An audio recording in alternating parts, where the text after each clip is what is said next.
ঈদের দিনে মিষ্টি জাতীয় খাবারে কি রাখবে যারা এখনো ঠিক করে উঠতে পারোনি, এই রেসিপিটি তাদের জন্য।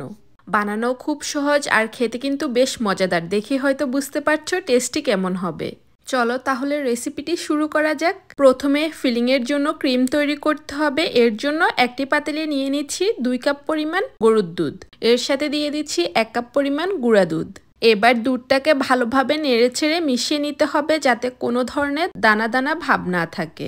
কেউ চাইলে এ পর্যায়ে হ্যান্ড উইক্স ব্যবহার করেও এই মিশ্রণটি মিশিয়ে নিতে পারেন। দুধটা মিশিয়ে নেওয়া হয়ে গেলে এবার এর মধ্যে দিয়ে দিচ্ছি 1 টেবিল চামচ পরিমাণ ঘি। আর এটা আমার হাতে বানানো। রেসিপিটি আমার চ্যানেল অথবা ফেসবুক পেজেও পেয়ে যাবেন। এবার মিষ্টির জন্য দিয়ে দিচ্ছি 2 টেবিল চামচ পরিমাণ চিনি। এর থেকে বেশি দিতে যাবেন না, কারণ এই খাবারটি অতিরিক্ত মিষ্টি হলে খেতে ভালো লাগে না। এছাড়াও দুধের শিরাতে মিষ্টি ব্যবহার করা হবে, তাই দুইটা মিলে মিষ্টির ব্যালেন্স ঠিক হয়ে যাবে। এবার অনবরত নাড়তে নাড়তে দুধটাকে জাল করে নিতে হবে। তারপর যখনই দুধে বলক উঠে আসবে কিছুক্ষণ পর পর দুধটাকে নেড়ে দিবেন আর পাশ থেকে সরগুলো এভাবে সরিয়ে সরিয়ে নিয়ে এসে একসাথে করে আবারও মিশিয়ে দিবেন। তাহলে দুধটি তাড়াতাড়ি ঘন হয়ে যাবে। যখনই দুধটি কমে এ পর্যায়ে চলে আসবে সে সময় চুলার আঁচটি একেবারেই লো হিটে করে দিতে হবে। আর এখন থেকে দুধটাকে অনবরত নাড়তে হবে, তা না হলে নিচে লেগে যাবে। আর দেখুন দুধটা কিন্তু অনেকটাই ঘন হয়ে এসেছে, প্রায় ক্রিম হয়ে এসেছে।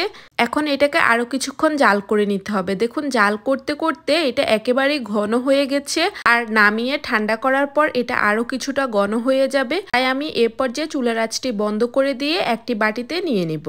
এবার দুধের শিরা তৈরি করতে হবে ব্রেডটাকে ভিজানোর জন্য। এর জন্য আরেকটি পাতিলে নিয়ে নিচ্ছি 1 লিটার অর্থাৎ 4 কাপ পরিমাণ গরুর দুধ। এর সাথে দিয়ে দিচ্ছি 1/2 কাপ পরিমাণ পাউডার মিল্ক, 1/3 কাপ পরিমাণ চিনি। তবে কেউ চাইলে আরেকটু বাড়িয়েও ব্যবহার করতে পারেন। তারপর দুধ আর চিনিটাকে ভালোভাবে হ্যান্ড উইক্স দিয়ে মিশিয়ে নিতে হবে যাতে কোনো ধরনের দানা দানা ভাব না থাকে। তারপর দিয়ে দিচ্ছি 1/4 টিস্পুন লবণ। আর আমার কাছে মনে হয় মিষ্টি জাতীয় খাবারে লবণ ব্যবহার করলে এর টেস্টটা কয়েক গুণ বেড়ে যায়। তবে কেউ যদি পছন্দ না করেন তাহলে স্কিপ করতে পারেন। এবার এর মধ্যে দিয়ে দিচ্ছি 3টি এলাচ, যাতে করে সুন্দর একটি ঘ্রাণ আসে। তারপর দুধটাকে অনবরত নাড়তে হবে যতক্ষণ পর্যন্ত না দুধে বলক উঠে আসে। দুধটা ফুটে আসলে এর মধ্যে দিয়ে দিচ্ছি 1 চিমটি পরিমাণ জাফরান। আর এটা ব্যবহার করছি খাবারটাকে আরো বেশি রিচ করার জন্য আর যাতে সুন্দর একটি কালার আসে। তারপর এই দুধটাকে আরো 10 থেকে 15 মিনিটের জন্য জাল করে নিতে হবে। আর দেখুন 15 মিনিট জাল করার পর দুধটা অনেকটাই কমে এসেছে আর এর মধ্যে কিন্তু সুন্দর একটি কালার এসেছে। এই পর্যায়ে আমি এর মধ্যে দিয়ে দিচ্ছি কিছু পরিমাণ কাজু বাদাম, তবে এগুলিকে ছোট ছোট করে ব্যবহার করছি। তবে আপনারা চাইলে যে কোনো বাদামই এ পর্যায়ে দিতে পারেন। এবার দুধ থেকে এলাচিগুলোকে উঠিয়ে নিচ্ছি, কারণ এখন ব্যবহার করব কাস্টার্ড পাউডার। আর 10 থেকে 15 মিনিটের মধ্যেই এই দুধটাকে নামিয়ে নিব। এখানে আমি 1 টেবিল চামচ পরিমাণ কাস্টার্ড পাউডারের সাথে 2 টেবিল চামচ পরিমাণ পানি দিয়ে ভালোভাবে মিশিয়ে নিয়ে এবার দুধের মধ্যে ব্যবহার করছি। যখনই কাস্টার্ড পাউডারটি ব্যবহার করবেন সাথে সাথে দুধটিকে কিন্তু অনবরত নাড়তে হবে। এভাবে আরো 5-6 মিনিট ধরে দুধটাকে জাল করে নিতে হবে।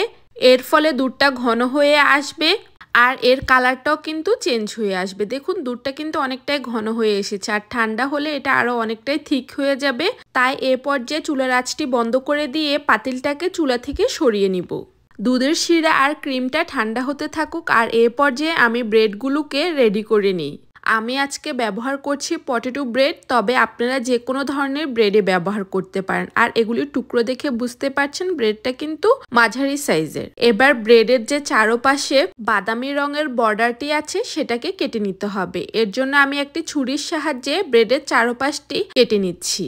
তবে এই পাশের অংশগুলো ফালানোর কোনো দরকার নেই, সেটা দিয়েও আপনাদেরকে আরেকটি মজার রেসিপি বানিয়ে দেখাবো। অথবা কেউ চাইলে সেগুলি দিয়ে ব্রেড ক্রাম্বস বানিয়ে নিতে পারেন, যেটা পরবর্তীতে ব্যবহার করতে পারবেন। তো সেম ভাবে আমি সবগুলো ব্রেড কেটে নিব। ব্রেডগুলোর চারপাশ কেটে নেওয়া হয়ে গেলে এর থেকে এক টুকরো ব্রেড নিয়ে একটি বেলুনের সাহায্যে ব্রেডটাকে একেবারেই পাতলা করে বেলে নিতে হবে। যতটা সম্ভব পারা যায় ততটুকুই পাতলা করে নিতে হবে, তাহলে এটা রোল করতে গেলে আর ভেঙে যাবে না। এবার আপনাদেরকে দেখিয়ে দিচ্ছি ক্রিমটা ঠান্ডা হওয়ার পর কতটা ঘন হয়ে গেছে। যাই হোক, এবার বেলে রাখা সেই ব্রেডগুলোর মধ্যে এই ক্রিমটা লাগাতে হবে। তাই আমি 1 টেবিল চামচের মতো ক্রিম নিয়ে ভালোভাবে পুরো ব্রেডটার মধ্যে ক্রিমটি লাগিয়ে নিচ্ছি। তারপর এটাকে আস্তে আস্তে এক পাশ থেকে রোলের মতো করে ফোল্ড করে নিতে হবে। যেহেতু ভিতরে ক্রিম ব্যবহার করা হয়েছে তাই এই ক্রিমটি আঠার মতো করে কাজ করবে। সেম ভাবে আমি সবগুলো ব্রেডের মধ্যে এভাবে ক্রিম লাগিয়ে রোলের মতো করে বানিয়ে নিচ্ছি।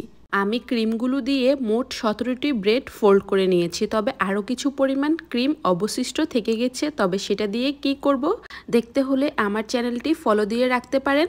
এবার এর উপরে দিব দুধের শিরা। আগে থেকে যে বানিয়ে রেখেছি সেই দুধের শিরাটাকে ভালোভাবে ঠান্ডা করে তারপর এই ব্রেডের উপর দিয়ে দিচ্ছি।